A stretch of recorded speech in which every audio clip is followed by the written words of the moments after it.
जी हाँ दोस्तों, आपका स्वागत है आपके ही चैनल शिप्रा मिश्रा पर। इसमें कुछ लॉजिक है, क्वालिटी है। आप जरा ध्यान से सुनेंगे तो आपको वो लॉजिक, वो क्वालिटी इस वीडियो में आपको मिलेगा।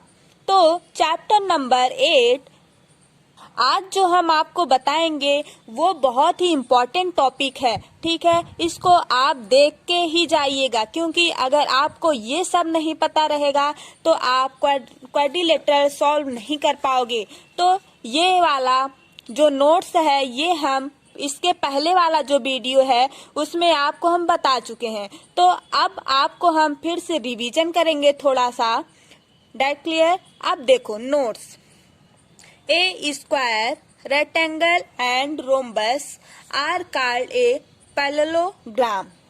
अब यहाँ पे देखो स्क्वायर, रेक्टेंगल एंड रोम्बस और पैरेललोग्राम के बारे में बात किया गया है। तो थोड़ा ध्यान से सुनो, ये जो लॉजिक आज हम आपको बताएंगे ये बहुत ही इम्पोर्टेंट है। इसको देखो, a square is a rectangle.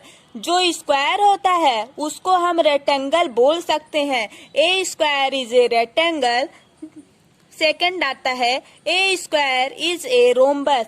एक स्क्वायर जो होता है उसको हम रोम्बस बोल सकते हैं कि स्क्वायर जो है वो रोम्बस है। That clear? यस और no? Speak. Yes. A rectangle is not a square. देखो, अभी तक हम लोग ने क्या पढ़ा कि स्क्वायर को हम रेक्टेंगल बोल सकते हैं। किसको? स्क्वायर को हम रेक्टेंगल बोल सकते हैं, बट यहाँ पर लिखा क्या गया है? Rectangle is not a square. Rectangle को हम कभी स्क्वायर नहीं बोल सकते। वाई? ये हम आपको इसके पहले वाले वीडियो में बता चुके हैं। अगर आपको ये नहीं पता है क्यों हम लोग स्क्वायर को रेक्टेंगल बोल सकते हैं और रेक्टेंगल को स्क्वायर नहीं बोल सकते, तो आप हमारे इसके पहले वाले वीडियो में जाके देखेंगे। वहाँ पे सब हम अच्छे से आपको समझा करके बताए हैं। तो आप जाके वीडियो देख लीजिए इसके पहले वाला। ओके, अब आता है a rhombus is not a square. Rhombus को हम स्क्वायर नहीं बोल सकते। ठीक है। Kite and trapezium are not parallelogram. Kite और ट्रेपेजियम जो होता है वो पैरेललोग्राम नहीं होता है। काइट और ट्रेपेजियम को हम क्वाड्रिलेटरल बोल सकते हैं। क्वाड्रिलेटरल तो इसमें से सब होता है, इसमें कोई डाउट नहीं है, बट पैरेलल भी काफी इसमें से होता है, जैसे स्क्वायर, रोम्बस, ये सब पैरेललोग्राम भी होता है। ठीक है, लेकिन काइट और ट्रेपेजियम जो होता है ये पैरेललोग्राम नहीं होता है। That clear? अब हम लोग नेक्स्ट चलते हैं। ये भी टॉपिक जो है वो प्रॉपर्टी है। किसका? वो भी हम पैरेललोग्राम का है। ये बहुत ही इम्पोर्टेंट टॉपिक है। इसको आप नहीं देखोगे तो आपको समझ में कुछ नहीं आएगा, क्वेश्चन सॉल्व भी नहीं होगा। ठीक है, तो इसको आप देख के ही जाइएगा। Properties of a parallelogram. Property क्या होती है पैरेललोग्राम की वो हम आपको बताएंगे। A diagonal of a parallelogram divided it into two congruent triangles. अब यहाँ पे देखो एक फिगर दिख रहा है ABCD। That clear? अब यहाँ पे देखो हम बोल सकते हैं if ABCD is a parallelogram and AC is a diagonal which divided the parallelogram into two triangles CAB and ACD, then triangle ACD that similar triangle CAB। That clear? अब इसमें यह बोल रहा है कि ABCD जो है वो एक पैरेललोग्राम है जिसमें से AC जो है वन डायगोनल है। ठीक है, जो डिवाइड किया गया है टू इक्वल पार्ट्स में, दो ट्रायंगल हो गए यहाँ से, और ये सबके एंगल इक्वल होंगे। देखो यहाँ पे ए ट्रायंगल ACD मीन्स ये वाला, और यहाँ पे CAB बी, ये वाला दोनों इक्वल है। ठीक है, ये आपकी फर्स्ट प्रॉपर्टी हुई। अब हम लोग पैरेललोग्राम की सेकेंड प्रॉपर्टी पर चलते हैं। In a parallelogram opposite side are equal. अब यहाँ पे देखो सेकेंड प्रॉपर्टी क्या है पैरेललोग्राम की, कि इसमें अपोजिट साइड जो होगा मीन्स ए डी इक्वल होगा किसके, बी सी के, और ए बी जो होगा वो सी डी की इक्वल होगा। यही तो होगा ना अपोजिट साइड। इधर ए बी जो है और इधर सी डी, ये दोनों अपोजिट साइड है, मीन्स एक दूसरे के जब अपोजिट है तब ये इक्वल होगा। यहाँ पे ए डी जो है और बी सी जो है ये एक दूसरे के अपोजिट होगा, इसलिए ये दोनों इक्वल होगा। तो ये सब जो है पैरेललोग्राम की प्रॉपर्टी है। अगर हम लोग इसको नहीं पढ़ेंगे तो आगे क्वेश्चन सॉल्व नहीं होगा। ये आपकी पैरेललोग्राम की थर्ड प्रॉपर्टी है। In a parallelogram opposite angles are equal. देखो अभी तक हम लोग क्या बताए, एक फर्स्ट में क्या बताए, ये जो डायगोनल मान लो ए बी सी डी ये है पैरेललोग्राम। ठीक है, इसमें ये जो डायगोनल था इधर का एंगल और इधर का एंगल मीन्स ये दोनों जो ट्रायंगल बन रहा था डायगोनल बनाने के बाद दोनों इक्वल था। सेकेंड प्रॉपर्टी में हम लोग क्या बताए थे, बोलो, ए बी सी डी जो है इसमें से अपोजिट साइड इक्वल है। लेकिन अब थर्ड प्रॉपर्टी में आप पढ़ने क्या जा रहे हो, वो बोलो, अपोजिट एंगल्स आर इक्वल। क्या पढ़ने जा रहे हो, अपोजिट एंगल्स आर इक्वल। आपको याद हो गया होगा, दैट क्लियर है ना, याद हुआ कि नहीं। देखो एक है opposite angles are equal, third property है। सेकेंड प्रॉपर्टी में क्या है, अपोजिट साइड इक्वल होगी। फर्स्ट में क्या है, डायगोनल जो है उसका एंगल इक्वल है।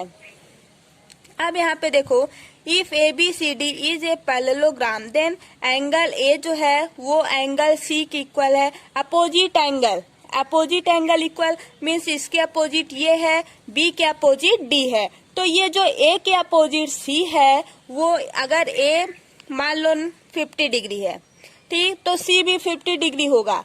अगर बी जो है मान लो यक्स है, यक्स एंगल बना रहा है, तो ये जो डी है वो कितना एंगल बनाएगा, वो भी यक्स ही बनाएगा, वाई नहीं बनाएगा। बिकॉज क्योंकि opposite angle are equal, that clear. Then property of parallelogram, okay, right. Property number 4, the diagonals of parallelogram bisector each other. अब यहाँ पे देखो ये डायगोनल, यहाँ पे अभी तक आप लोगों ने एक पढ़ा, अब यहाँ पे दो डायगोनल बन गया। कौन सा, एक AC है और दूसरा कौन सा है, BD है। अब यहाँ पे थोड़ा सुनो, अब ये जो डायगोनल बना, यहाँ से एक एक पार्ट को लो, AO, OC, OB, OD, ये क्या एक दूसरे के इक्वल होंगे, हाँ इक्वल होंगे। अगर जितना AO होगा उतना ही OB होगा, जितना OC होगा, जितना OA होगा, जितना OC होगा उतना OB होगा, जितना AO होगा उतना ही OC होगा। मीन्स ये सारे चारों, जितना OD होगा उतना ही OB होगा, जितना OA होगा उतना ही OC होगा। इसमें सब इक्वल होंगे। इंटरसेक्ट पॉइंट पे, यहाँ पे इंटरसेक्ट पॉइंट है जिसका नाम O दिया हुआ है, दिख रहा है कि नहीं, बोलो, दिख रहा है। तो ये सब प्रॉपर्टी आपको याद करना पड़ेगा। अगर नहीं याद रहेगा तो आपको पता नहीं चलेगा ना ये डायगोनल है या नहीं है। अगर ये सब प्रॉपर्टी आपको याद रहेगी तो आप देख करके ही ये क्वेश्चन सॉल्व कर दोगे, दैट क्लियर। अब यहाँ पे देखो 6 पॉइंट क्या है, if in a quadrilateral each pairs of opposite angles is equal then it is called a parallelogram. यहाँ पे देखो ABCD, ये जो अपोजिट एंगल है मीन्स एंगल A जो है वो एंगल C के इक्वल है, ठीक है। ये जो एंगल B है ये एंगल D के इक्वल होगा, डेट क्लियर। क्लियर हुआ कि नहीं हुआ। अब हम लोग आगे बढ़ते हैं। यहाँ पे देखो, अगर आप लोग ध्यान से अच्छे से सुनोगे और अगर आप लोगों के अंदर ये है कि हाँ मुझे समझ में आ रहा है, तभी आपको समझ में आएगा। अगर आप में आपके दिमाग में ये चल रहा होगा ये क्या बता रही है, मुझे तो नहीं समझ में आ रहा है, तो आपके दिमाग में वो चीजें नहीं घुसेंगी। इसलिए आप अच्छे से समझोगे, इतने अच्छे से बता रहे हैं, आप समझोगे, आपको सब कुछ समझ में आएगा। कहीं भी प्रॉब्लम होगी आप कमेंट करके अच्छे से बताइए, यहाँ पे मुझे नहीं आ रहा है तो हम वहाँ पे आपको बता देंगे। बट यार बताने के बाद भी कई लोग हैं जो अब क्या बोले, ठीक है, लेकिन अच्छा कमेंट करोगे तो अच्छा लगेगा। और अगर आपको जो नहीं आ रहा है समझ में, जो पढ़ने वाले बच्चे हैं वो तो अच्छा करते ही हैं, अच्छा लगता है, ठीक है। तो इसलिए सब लोग थोड़ा फ्री में मिल रहा है तो पढ़ो अच्छे से। और हर एक चीज मैंने बताया, क्लास 9th का केमिस्ट्री पढ़ा दिए हैं आपको, मैथ भी हो गया है, मैथ अभी चल रहा है, कोर्स उसका भाई लंबा है तो एक एक क्वेश्चन में टाइम लगता है ना। अच्छे से बताए हैं, जितना बताए हैं उतना क्लियर है आप लोगों का। क्लास 10th में जब आप लोग जाओगे वहाँ पे हम आपको सारी चीजें पहले से बताए हैं और अच्छे से जो आप लोग कहोगे या मैथ या केमिस्ट्री कोई भी एक चैप्टर चूज करके बताना, वो हम आपको बताएंगे, मीन्स वही पढ़ाएंगे, ठीक है। जिसमें ज्यादा संख्या रहेगी वही हम पढ़ाना स्टार्ट कर देंगे। बट आप लोग अच्छा कमेंट करिए, क्योंकि यार ये सब इतने अच्छे से हम बता रहे हैं तब भी आप लोग जो है बदतमीजी से बात करते हैं ना, इसलिए अच्छे से करो, अच्छे से करो। और जो ना समझ में आए वो आप पूछो, हम आपको सब बताएंगे। कहीं भी फिजिक्स में, केमिस्ट्री में, मैथ में आपको कहीं भी प्रॉब्लम आए तो आप मुझे बताओ, हम वो सारे क्वेश्चन को बताएंगे। बट आप ये कहो मुझे नहीं समझ में आ रहा है, ये वो नहीं समझ में आ रहा है, एक बार फिर से वीडियो पढ़ो। जो पढ़ने वाले बच्चे हैं वो हर एक तरीके से पढ़ लेते हैं। अब आपको नहीं समझ में आएगा तो मेरी कोई रिस्पॉन्सिबिलिटी नहीं है, दैट क्लियर। जो बच्चे पढ़ेंगे हम उन्हीं को पढ़ाएंगे, है ना। चलो ठीक है, हो गया। अब हम लोग आगे बढ़ते हैं। अब यहाँ पे देखो, if the diagonal of a quadrilateral bisect each other than it is a parallel. अब यहाँ पे देखो ABCD, ये क्या है, एक पैरेललोग्राम है, क्वाड्रेटिक भी है, सॉरी क्वाड्रिलेटरल्स भी है, ठीक है। अब यहाँ पे देखो ये जो AC है, डायगोनल आपको दिख रहा है, डायगोनल क्या है बोलो, AC, एक डायगोनल हुआ। सेकंड डायगोनल आप लोगों का क्या है, BD जो है वो सेकंड डायगोनल है। अब यहाँ पे देखो, if ABCD is a quadrilateral whose diagonal AC and BD intersect at point O। अब यहाँ पे देखो AC और BD ये जब एक दूसरे से मिल रही हैं तो कट कहाँ कर रही हैं, यहाँ पे इसका नाम O दे दो। क्या दे दे, O नाम दे देते हैं। यहाँ पे इंटरसेक्ट कर रही है कौन सी लाइन, AC वाली और BD वाली line. Both line are intersected is each in point O, that clear. अब यहाँ पे देखो, such that OA equal to OC, ये जो OA है वो किसके इक्वल है, OC की इक्वल है। देखो जितना, अगर ये 5 सेंटीमीटर है तो ये जो OC है वो भी 5 सेंटीमीटर का ही होगा, ये 6 नहीं हो जाएगा, ठीक है। अगर ये यक्स है AO तो OC कितना होगा, यक्स ही होगा, है ना। अब यहाँ पे देखो, जितना OB होगा उतना ही OD होगा, दोनों लाइन इक्वल है। अगर ये यक्स है तो ये भी आपका यक्स ही होगा, Y नहीं हो जाएगा। क्यों, क्योंकि देखो ये दोनों यहाँ से डायगोनल है तो यहाँ पे इंटरसेक्ट कर रही है बीच में, जितना इधर होगा OB का उतना ही OD का होगा ना, इसलिए ये दोनों एक दूसरे के इक्वल होंगी। अब यहाँ पे देखो, ABCD को हम बोल सकते हैं कि यह एक पैरेललोग्राम है। आप लोगों को इतना समझ में आया, ठीक। अब एक आता है थ्योरम, ये बहुत इंपॉर्टेंट थ्योरम है, आपके एग्जाम में यहाँ से क्वेश्चन आता है। ठीक है, अब यहाँ पे देखो मिड पॉइंट थ्योरम। ये जो मिड पॉइंट थ्योरम है, ये थोड़ा इस फिगर को देखो गौर से, देखो the line segment joining the mid point of two side of a triangle is parallel to third side are equal to half of its. अब इसमें देखो थोड़ा ए बी सी, ये जो बड़ा वाला ट्रायंगल दिख रहा है कौन सा, फिर से बनाते हैं हम। देखो ए, अच्छा लग रहा है ना फिगर, नहीं अच्छा लग रहा है, अच्छा लग रहा है। ए बी सी, ये जो ए बी सी है वो एक ट्रायंगल है। ठीक, अब यहाँ पे मान लो मिड पॉइंट है, ऐसे कर लो, इसका नाम डी है, इसका नाम ई है। अब यहाँ पे ये जो डी ई है और ये जो बी सी है, डी ई जो है वो 1/2 बी सी है, मीन्स बी सी जो है वो बड़ा है और डी सी छोटा है। अब यहाँ पे देखो, if ABC is a triangle in which D and E are the midpoint of AB and AC respectively, then DE parallel to BC। ये जो DE है वो पैरेलल है किसके, BC के।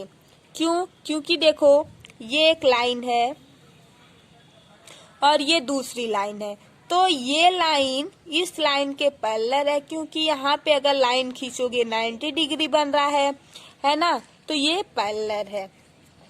अब यहाँ पे देखो, मान लो ये फिर से देखो, ये है और ये है। ठीक, ये जो है आपका डी है, ई, ये डी वाला पॉइंट है और ये बी सी का पॉइंट है। ऊपर देखो ये वाला, ये बी सी का पॉइंट है। That clear. अब यहाँ पे आपको कौन सा बड़ा दिख रहा है, कौन सा छोटा दिख रहा है, तो ये जो BC है वो बड़ा दिख रहा है और BC का हाफ दिख रहा है कौन सा, DE। तो यहाँ पे आप बोल सकते हो कि DE इक्वल टू 1/2 BC के, कितना, D/E इक्वल टू 1/2 BC के। मिड पॉइंट थ्योरम आपको आ गया। देखो यहाँ पे बस आप ये इस बातें को ध्यान से सुनो और याद करो कि DE जो होगा वो इक्वल होगा किसके, 1/2 BC के। क्यों, because BC is a long side, ये जो है लॉन्ग साइड है और ये स्मॉल साइड है, मिड पॉइंट है, तो ये DE जो है पैरेलल होगा किसके, BC के। तो यहाँ से ये D इक्वल टू 1/2 BC का ये एक फार्मूला है, ये आपको याद करना पड़ेगा। इसमें कुछ चीजें आपको समझना पड़ता है, कुछ याद करना पड़ेगा, तभी आप लोग का हर एक चीज आपको समझना पड़ेगा, कुछ याद करना पड़ेगा, तभी आपको सब कुछ आएगा। बट आप समझोगे तो आपको 10th में आसानी होगी। यहाँ पे देखो, अब यहाँ पे converse of mid point theorem, इसमें क्या होता है, देखो the line draw for the midpoint of one side of a triangle and parallel to another side bisected the side, third side bisect the third side। अब यहाँ पे देखो A B C और D जो है ये मिड पॉइंट है, A B C एक बड़ा वाला ट्रायंगल है, यहाँ पे दो ट्रायंगल बन रहा है, एक बन रहा है A D E और एक कौन सा बन रहा है, A B C। तो यहाँ पर अब थोड़ा सा देखो, यहाँ पे देखो, if ABC is a triangle ABC, ये एक बड़ा वाला ट्रायंगल है, इन विच D is mid point of AB, ये जो D है, ठीक है, ये मिड पॉइंट कहाँ है, AB पर, और E जो है किस पर मिड पॉइंट है, AC पर, मीन्स D और E दोनों मिड पॉइंट है। ठीक है, अब यहाँ पे देखो मिड पॉइंट की वजह से हम यहाँ पे बोल सकते हैं ये जो DE है वो पैरेलल है किसके, BC के। That clear. Then E is a mid point of AC, और E जो है मिड पॉइंट है किसका, AC का, ये हम पहले आपको बता दिए हैं। अब सेकेंड में क्या बोल रहा है, the quadrilateral form by joining the mid point of side of a quadrilateral in order is a parallelogram. अब यहाँ पे देखो, ये एक क्वाड्रिलेटरल के फॉर्म में था, ठीक। अब ये जो मिड पॉइंट हुआ, यहाँ पे हम लोग इसको साइड, इस यहाँ पे देखो, एक्चुअली फिगर ऐसे बनता है, देखो ये है, ठीक। यहाँ पे डी पॉइंट है और यहाँ पर ई मिड पॉइंट है, इसका नाम ए है, इसका नाम बी और ये सी। अब यहाँ पे देखो ए बी पर मिड पॉइंट है क्या, डी, और यहाँ पे ए सी पर मिड पॉइंट है क्या, ई वाला मिड पॉइंट है। अब डी और E mid point are joint together. अब यहाँ पे देखो ए डी का मिड पॉइंट ए बी का मिड पॉइंट कौन सा है, डी है, और ए सी का मिड पॉइंट कौन सा है, ई है। तो हम लोग इस डी वाले पॉइंट को इस ई वाले पॉइंट को ज्वाइन करेंगे एक दूसरे से, है ना। अब यहाँ पे क्या हुआ, ये जो साइड हुआ, the side of quadrilateral in order, ये क्वाड्रिलेटरल ऑर्डर में हो गया। इसको अब हम बोल सकते हैं यह एक पैरेललोग्राम है। That clear. यहाँ पे यही बोल रहा है कि यहाँ पे एक ट्रायंगल है जो कि ऐसे है, ये ए है, ये बी है और ये सी है, ठीक। ए बी ये लाइन दिख रही है, ए बी, यहाँ पे कहीं मान लो एक पॉइंट है जो कि मिड पॉइंट है। मिड पॉइंट मीन्स अगर ये ए होगा तो ये भी ए होगा, ठीक। अगर ये बी होगा मीन्स यहाँ पे डी है, मान लो डी ई, मान लो ये यक्स है तो ये जो डी ए है वो भी यक्स होगा। मिड पॉइंट मीन्स आधा आधा भाग में बट जाएगा, ठीक है। जैसे आपके घर में दो भाई बहन है, ठीक है, आप दो भाई बहन है, तो उसमें से एक सेब आया, तो उस सेब को हम लोग आधा करेंगे, आधा करके, जैसे मम्मी लोग क्या करती हैं, उस सेब को आधा करेंगे, आधा अपने लड़के को देंगी, आधा लड़की को देंगी, मीन्स आधा आधा इक्वल पार्ट में दोनों लोगों को देंगी, है ना। तो यहाँ पे भी वही है कि एक भाई ए है, दूसरा भाई बी है, और यहाँ पर एक सेब आ गया, ये सेब कौन सा है, डी मान लो, ठीक। फिर इस सेब को हम लोग आधा आधा काटेंगे, आधा देंगे बी को, आधा देंगे ए को, तो इसको हम बोलेंगे, इसका नाम दे देंगे मिड पॉइंट। अब एक भाई ए है, दूसरा भाई सी है, ठीक है। तो यहाँ पर भी एक सेब आया, इस सेब को हम लोग आधा आधा करेंगे, आधा इसको देंगे, आधा इसको देंगे, ठीक है। यहाँ पे थोड़ा ऊपर हो गया मेरा, लेकिन आधा आधा है ना, इसको ज्यादा मिल गया सी वाले को, मान लो यहाँ पे, है ना। अब आधा आधा हो गया।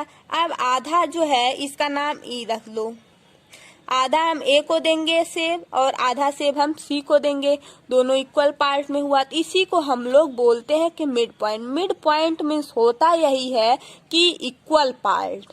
That clear. अब यहाँ पे देखो, ये जो डी है मीन्स ये जो डी वाला सेब है और ये जो ई वाला सेब है, एप्पल्स है, इसको हम लोग एक दूसरे से मिला देंगे। जब इस आधे वाले को, आधा कहाँ है, ये वाला पॉइंट इस वाले पॉइंट से हम लोग मिला देंगे, तो यहाँ पर मीन्स ऐसे ज्वाइन कर दिए, ठीक है। ज्वाइन करने के बाद एक यहाँ पे लाइन दिखी, कौन सा, डी, दूसरा लाइन दिखा ई, और ये बड़ा सा है बी और ये सी। अब ये बी सी बड़ी वाली साइड है और ये डी ई इसकी छोटी साइड है, मीन्स डी ई का दुगुना है कौन सा, बी सी। तो यहीं से यह फार्मूला निकल के आता है, डी इक्वल टू 1/2 BC। ये फार्मूला आपको याद करना पड़ेगा, हर जगह यही फार्मूला आपको पुट करना पड़ेगा। That clear. तो थैंक यू। मुझे पता है कि आप लोगों को ये समझ में आ गया होगा, है ना। तो आप लोगों को अगर नहीं समझ में आया है तो आप कुछ नहीं करिए, फिर से वीडियो को देखिए, आपको समझ में आ जाएगा। अगर तब भी कहीं कोई पॉइंट छूट रहा है तो आप मुझे बताइए, हम आपको बता देंगे। Thank you, bye bye. अगर आप हमारे चैनल पर अभी तक नए हों तो प्लीज़ लाइक करिए, शेयर करिए एंड हमारे चैनल को सब्सक्राइब कीजिए। Thank you, bye bye.